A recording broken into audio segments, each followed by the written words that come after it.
അതുകൊണ്ട് ഹൗള്, പരിസരം, മൂത്രപ്പര ഒക്കെ ശുദ്ധിയാവണം. ഞാനീടെ കാടമ്പുഴ ഭാഗത്തൊരു പള്ളിയിൽ മൂത്രപ്പരയിലേക്ക് നിസ്കരിക്കാൻ കയറിയപ്പോൾ മൂത്രമൊഴിക്കേണ്ട ആവശ്യാർത്ഥം ചെന്നു. ഏറ്റവും സന്തോഷകരമായൊരു ബോർഡ് അവിടെ കണ്ടു. നിങ്ങൾ ഉപയോഗിക്കുന്ന ചെരുപ്പ് തന്നെ ഇട്ട് മൂത്രപ്പരയിൽ പ്രവേശിക്കാവുന്നതാണ്. ഒരു സ്ഥലത്തും അങ്ങനെ കാണൂല. ഊരട ചെരുപ്പ് എന്നുള്ളതേ കാണുള്ളൂ.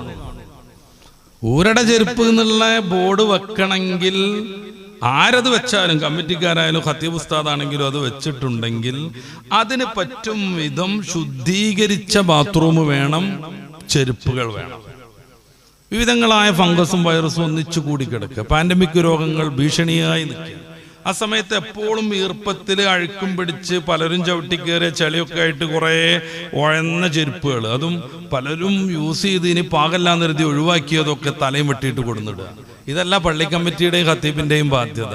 ശുദ്ധി പാലിക്കാനുള്ള സംവിധാനം ഉണ്ടാക്കണം.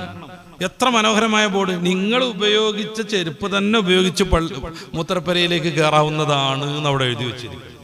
നല്ല മൂത്രപ്പര, വളരെ വൃത്തികെട്ടൊന്നുമല്ല, പഴയ പോലെ പൊളിഞ്ഞു കിടക്കണതൊന്നുമല്ല. നല്ല സൂപ്പർ മാർബിള് മാത്രം പതിച്ച് സൈഡും അടിയൊക്കെ മൊഞ്ചാക്കിയ മൂത്രപ്പര. അപ്പൊ സ്വാഭാവികമായിട്ടും കുറച്ച് പൊടിയൊക്കെ ഉണ്ടാവും. അത് കഴുകാനുള്ള സംവിധാനം ഏർപ്പെടുത്തണം. അല്ലാതെ പലപ്പോഴും നമ്മുടെ ചെരുപ്പ് മാറ്റി വെക്കുന്നു, എന്നിട്ട് ഈർപ്പം പിടിച്ച് ഫംഗസും വൈറസും നിറഞ്ഞു നിൽക്കുന്ന ചെരുപ്പ് ഇടുന്നു, എന്നിട്ട് മൂത്രമൊക്കെ ഒഴിച്ച് കഷ്ടിച്ച് വന്നിട്ട് നേരെ ഹൗദും കരയിലേക്ക് അങ്ങോട്ട് പോകുന്നു. ഈ ചെരുപ്പിൽ, മൂത്രപ്പരയിൽ വെച്ചുകൊണ്ടിരിക്കുന്ന കോമൺ ചെരുപ്പിൽ പലപ്പോഴും നജസ് ഉണ്ടാകും. പലപ്പോഴും നല്ല മിക്കവാറും നജസ് ഉണ്ടാവും. ആ നജസൊക്കെ കാലുമായി പ്രത്യേകിച്ച് നനഞ്ഞ് ഈർപ്പം പിടിച്ച് അതുവഴി അങ്ങനെ ഹൗദും കരയിലേക്ക് പോകുന്നു. ചില ആളുകൾ കഴുകുന്നു, മിക്കപേരും കഴുകുന്നു എന്ന് വെക്കുക. 3-4 ലൈന് പൈപ്പ് ഉണ്ടാകും.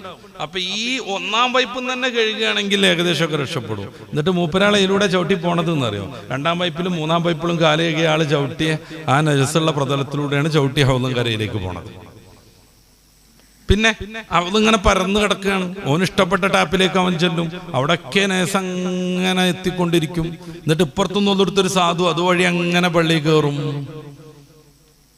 ഇതെല്ലാം പരിഹരിക്കണം എന്നുണ്ടെങ്കിൽ നമ്മൾ ഇട്ടുപോയ ചെരുപ്പന്നെ ഇടണം. അത് മനസ്സിലാക്കിയ മഹല്ല് കമ്മിറ്റിയെ കുറിച്ച് എനിക്കൊരു സന്തോഷം തോന്നി.